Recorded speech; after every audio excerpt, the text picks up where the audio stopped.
Saudaraku yang dikasih Tuhan, selamat pagi berkah dalem. Ojo lali bahagia. Sudahkah kita memberi senyum hari ini? Selasa 31 Januari 2023. Peringatan Santo Yohanes Bosco, Imam. Mari kita awali permenungan kita hari ini dengan tanda kemenangan Kristus. Dalam nama Bapa dan Putra dan Roh Kudus. Amin. Permenungan kita diambil dari Injil Markus bab 5 ayat 21 sampai 43.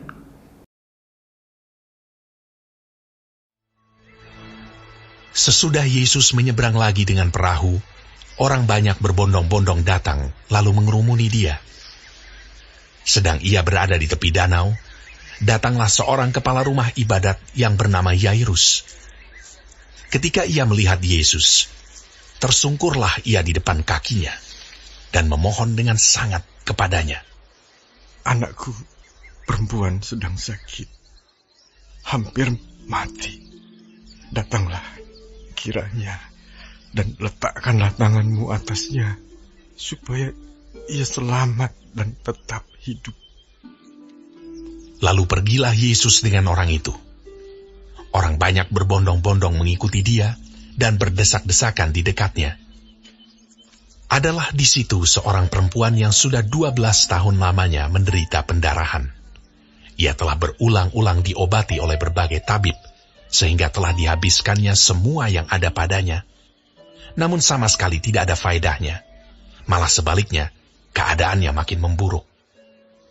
Dia sudah mendengar berita-berita tentang Yesus, maka di tengah-tengah orang banyak itu, ia mendekati Yesus dari belakang dan menjamah jubahnya. Sebab katanya, asal ku jamah saja jubahnya, aku akan sembuh.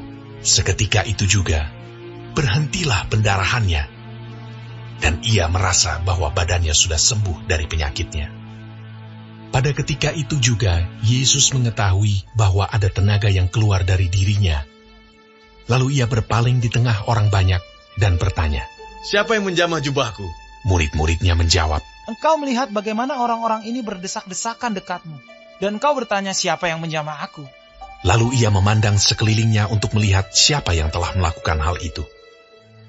Perempuan itu yang menjadi takut dan gemetar ketika mengetahui apa yang telah terjadi atas dirinya, tampil dan tersungkur di depan Yesus, dan dengan tulus memberitahukan segala sesuatu kepadanya.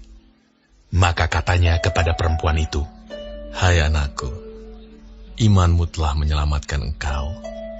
Pergilah dengan selamat dan sembuhlah dari penyakitmu. Ketika Yesus masih berbicara, datanglah orang dari keluarga kepala rumah ibadat itu dan berkata, anakmu sudah mati, apa perlunya lagi engkau menyusah-nyusahkan guru? Tetapi Yesus tidak menghiraukan perkataan mereka dan berkata kepada kepala rumah ibadat, jangan takut, percaya saja. Lalu Yesus tidak memperbolehkan seorang pun ikut serta, kecuali Petrus, Yakobus, dan Yohanes, saudara Yakobus. Mereka tiba di rumah kepala rumah ibadat, dan di sana dilihatnya orang-orang ribut, menangis, dan meratap dengan suara nyaring.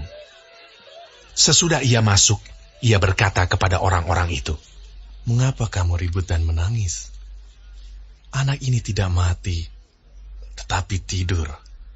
Tetapi mereka menertawakan dia. Maka diusirnya semua orang itu.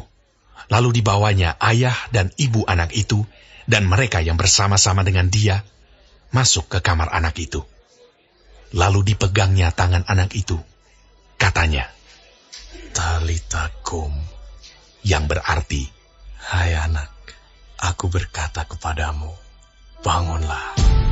Seketika itu juga anak itu bangkit berdiri dan berjalan, sebab umurnya sudah 12 tahun. Semua orang yang hadir sangat takjub.